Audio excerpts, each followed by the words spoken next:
Chapter 55. Chandra. He stared at the vial of needle flower. The blood was beating like a drum in his skull. He thought of running a saber through his sister's stomach. He thought of her on the pyre, burning and screaming in agony, begging for mercy, and felt a despair so encompassing it was like a wave, like drowning. He would never see her die. He could not lie to himself. Hemant had turned from him, tears in his eyes, with regret, with love, he'd said. Chandra reached for the vial and grasped it, raised it up. He did not want to die.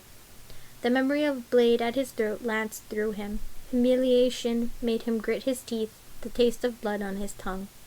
Had Hemant ever truly loved him? When the high priest had told him he was destined for greatness, when he had given Chandra hope and purpose, had he known that one day he would betray him? The world was flawed, decayed, rotten, and Chandra was the only noble man left, betrayed by all the men who should have kneeled before him, humiliated and condemned by a sister who should have died for him. Chandra deserved to live. He needed to live. Parijatvipa would fall without him. He clenched his hand tight around the vial. The urge to fling it against the wall and watch it shatter was a powerful thing. He wanted the paltry pleasure that destroying it would bring, the sight of glass and needle flower smeared against the floor and walls. His hand was shaking. His arm did not want to lift it. It left as if he were looking at the vial from great distance. He could not throw it. He could not drink it. He was frozen. Wetness, miserable and weak, was streaming from his eyes. These were not his tears. This was not his heartbreak. Hemant, he thought, how could you betray me? He thought of lowering the vial back to his bedside. He thought of trusting in the gloriousness of his own fate. He thought again of Hemant and felt his own faith wither. He thought of his sister's threats, of slowly administered doses of needle flower, of wasting away, of being jeered at and mocked by Parijatvipa's highborn, as his mind betrayed him and his body followed. The terror that thought instilled in him was vast. He could not breathe around it. He felt like a child again, trapped under a sea of dark emotion, entirely adrift. But now there was no one to raise him up, no one to show him the way. There was only the fear and the vial.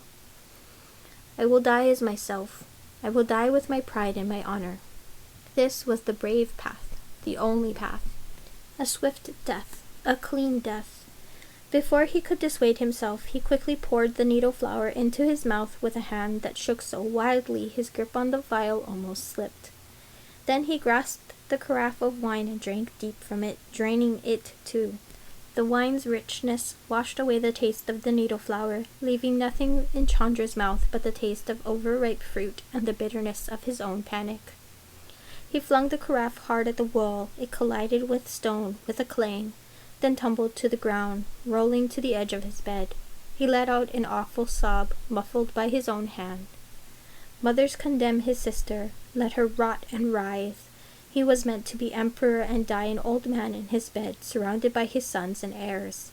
She had condemned Parijatvipa by condemning him. His hands were growing numb. His heart was pounding, faster and faster still. As the room began to waver, and his vision lurched, and his body slid from the bed, awkwardly hooked by the chains at his wrists, he thought, that was not needle flower. He vomited violently, once and again. His stomach was still roiling when he heard the door open once more. Malini, he rasped out, wretched again.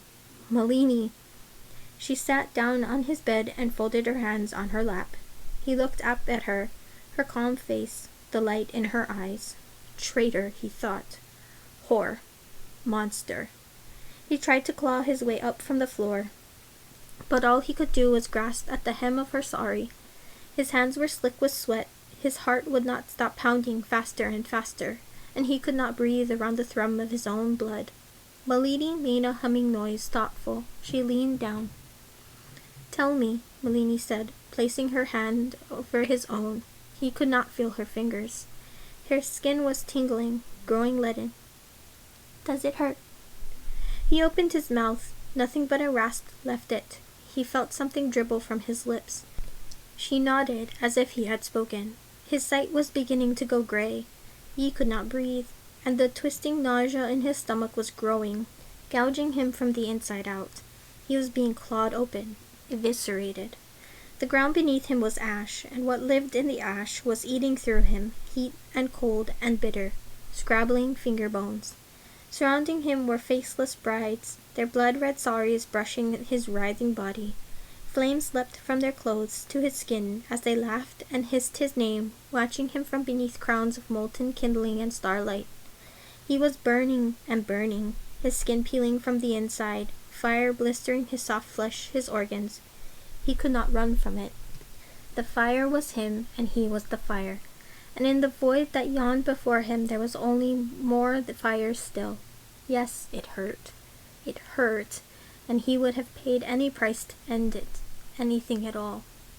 "Good," Malini said from a long distance. Her voice was an echo. "I am glad."